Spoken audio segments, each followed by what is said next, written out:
under my spell. You will obey my every command. You will submit to my every word. Now lay back and let me suck you. Oh, wait, no, that really didn't sound good. Hang on. Hello, everyone. Welcome to Body Bags. As you can tell, yeah, I think you already know which movie I'm reviewing today. The movie I'm going to review is Welcome to Body Bags. Glad you're here. Anyway, the movie that I'm going to review today is the 2012 reboot reimagining of Dark Shadows with starring Johnny Depp, directed by Tim Burton. And I know, I know you guys think I'm already, out of my head as it is, but this is just going to confirm it even more. So I'm going to be honest with you guys. I'm one of those few people. I enjoy the movies that Johnny Depp and Tim Burton made together. And, I actually like this movie. I have some problems with it, but we'll get into that in a minute. But I like the movies they did together. Ed Wood is fantastic. Edward Scissorhands, Sweeney Todd. Um, of course, no, I don't like it nowhere near as well as the original with Gene Wilder, but I actually like Burton and Depp's version of Charlie and the Chocolate Factory. I actually like that version. So, but anyway, though, yeah. From what I remember, when I was doing some research for this movie, the way I understood it was that at one point Tim Burton and Johnny Depp were talking about they wanted to work on a project together, and they both apparently started talking about that they remember when they were kids that they used to watch the TV soap opera Dark Shadows, and then they watched the old Dan Curtis movies like was it House of Dark Shadows? I think it's Night of Dark Shadows, and I'm going to be honest with you right now. I tried to get into Dark Shadows. I did watch some episodes, and it just didn't take. I'm sorry, but I mean, I really did. I gave it the old college try, but just the old Dark Shadows soap opera I couldn't get into, and the TV movies just didn't do anything for me. And the funny thing is too, is if I remember reading correctly, I remember that both Burton and Depp said that even they were like, it wasn't very good, but there was something about it that just made you had to watch it. And they said, they came home from, they said like, yeah, growing up, like they come home from school every day. And it's like, even though it wasn't particularly good or entertaining, there was just something about Dark Shadows that just, really compelled you. You just had to watch it, because, there was no soap operas on at that time that had, werewolves and vampires and witches and ghosts and all this other kind of stuff. So they were just really intrigued by it. And then they decided, hey, why don't we do this? Why don't we make, do our version of Dark Shadows, And so they decided to go into it. And then luckily, you have a really good cast in this movie. And as a matter of fact, if I remember reading correctly, that's how they got Michelle Pfeiffer to come into this movie, because even they talked to her, and even she said she remembered, being a young girl, and she would, she was the same way. It's like, even though it wasn't the best show in the world, this is their opinion. Okay, I'm not trying to insult any fans of the Dark Shadows soap opera, but even she said like, yeah, even she had to come down, and she had to come home from school, and she had to see it every single time it was on. So anyway, so yeah, they did their version of it. Came out in 2012. Unfortunately, the movie didn't do very well. And I think one of the biggest problems with this movie is it suffers from an identity crisis. Because the movie, even though it was billed as a comedy and it was advertised to be a comedy, and there are comic moments in the movie, this movie seems like it can't really decide. It kind of doesn't really have that balance very well of being a horror movie or being a comedy.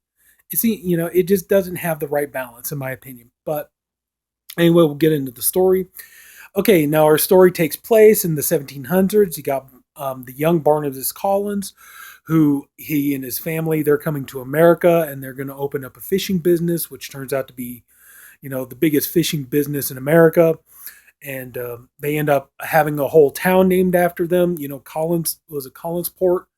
And then they had they built this illustrious mansion named after them, Collinswood.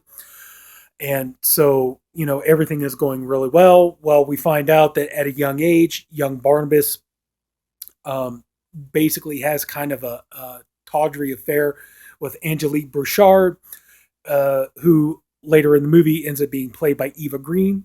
And but he tells her he can't marry. She wants his love, she wants his affection, but he can't give it to her. He sees, the character Barnabas is kind of like this old, like, I guess aristocrat would be a good way of saying it. So anyway, so he falls in love with a woman named Josette, played by Bella Heathcote or Heathcote. Sorry if I pronounced the name wrong. Who, she's, unfortunately, I will say, Bella did not get very much to do in this movie. I hate to say that in this movie, she's just kind of there. She's just kind of there to be a love interest for Barnabas. But if you really want to see a good movie with her, I would definitely recommend. Where is that? Let's see. There it is. Curse of Downers Grove. If you want to see a good movie where she really gets, more material to work with, I suggest watch Curse of Downers Grove. So anyway, so we find out though that Angelique is actually a witch. She practices witchcraft, and so because of Barnabas's refusal to love her and marry her, she decides she's going to take revenge on him and his whole family and his true love Josette. So she ends up constructing the death of his family, the death of Josette, and Barnabas, unable to deal with losing his family, his one true love, he decides to throw himself off of a cliff, to fall on the rocks, to die the way that Josette did. The only problem is, though, is it doesn't work. He wakes up and then he looks up. He sees standing at the top of the cliff, there's Angelique, and it turns out that she used her witchcraft to turn him into a vampire. And you see him, and he's like, "What have you done to me?" And you can see his finger, like you see the long fingers there. You can see them morph into kind of like these talon claws, and you see him, get this look. Which, I mean, you could tell definitely. I mean, just with the black raccoon eyes and the pale white face and everything else, you could definitely tell this. Tim Burton had a hand in this. So many of, if you ever see like any of his drawings or his illustrations or anything like that, they, a lot of his characters have that look. Very pale white, but with the black raccoon eyes and things like that. So anyway, so he realizes he's cursed. He's going to be a vampire forever, and when Angelique just realizes she's never going to get his love, she decides to have the whole town come after him. They take him, they put him in a big steel or not steel but metal coffin, and they chain it up. They bury him alive, and basically he's buried alive for 200 years. Funny though, if you think about it, okay, everything I just said that Eva Green did to him in this movie, somehow or another, that still sounds infinitely better than what Amber Heard did to Johnny Depp in real life. Weird. Anyway, so over 200 years have passed. It's now 1972, and we have what was it, Victoria, who is basically now just the reincarnation of Josette.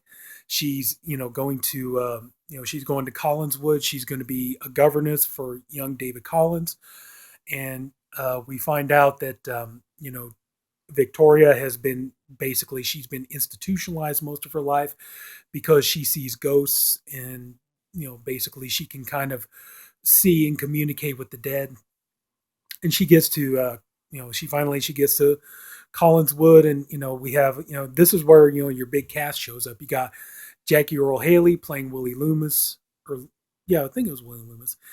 Anyway, then you got Elizabeth Collins played by Michelle Pfeiffer, who just personally, that was one thing I really enjoyed seeing, was to see not Johnny Depp, but well, I like Johnny Depp, but to see Michelle Pfeiffer and Tim Burton work together on a movie again, to me that was a lot of fun.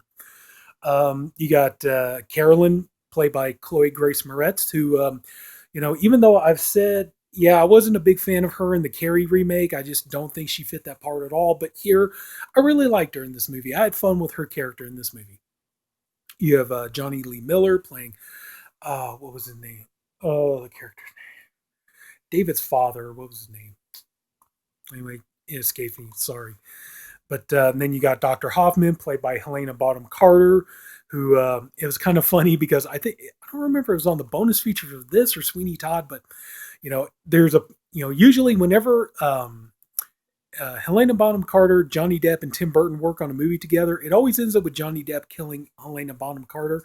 And even she said, yeah, it's kind of like this weird thing that Tim has. He's got to have Johnny kill me in every movie. But so anyway, she gets there, and then she starts, she sees spirits, and the spirits are telling her that he's coming back. And she's like, who? And then we find out that they're doing a construction excavation thing, and they find the coffin that has Barnabas buried in it, and so they let him out, and he goes on a killing spree. He's killing all these men, drinking their blood, and so then he believes that what you're going to find out, a lot of the humor in this movie comes from the fact that he's been out of the picture for over 200 years. So a lot of things that happened in the year 1972 he doesn't understand. So like at one point he believes that he's going to see the devil Mephistopheles, but really it's the golden arches of McDonald's. He stepped out into a road he doesn't know about, like asphalt and everything. So he sees, lights coming towards him, and he believes that it's Satan coming to claim his soul. And he's like, come for me, Satan, my soul is prepared. But it turns out it's just the headlights of a car swerves around. It's like, get out of the road, asshole. So, and that's where a lot of your humor comes from. But anyway, so he comes back to Collinswood, and he sees that, things are not well there. The house has fallen apart. The family business is now gone. They don't have any money. And he's of course just destroyed by the whole thing. And so he goes in and he meets his basically his relatives, Elizabeth, Carolyn, David.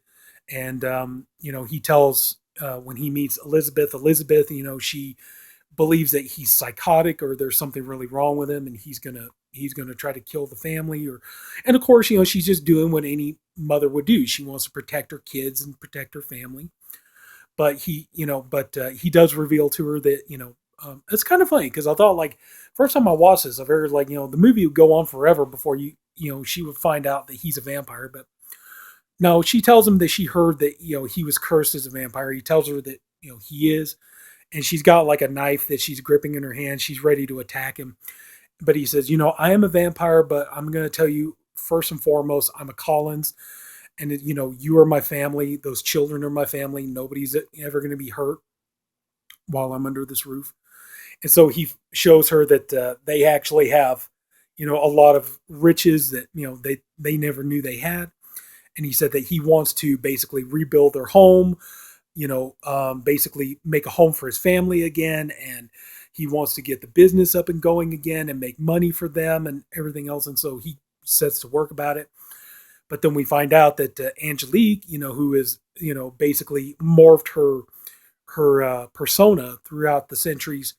Now she's running, now it's called Angel Bay after Angelique.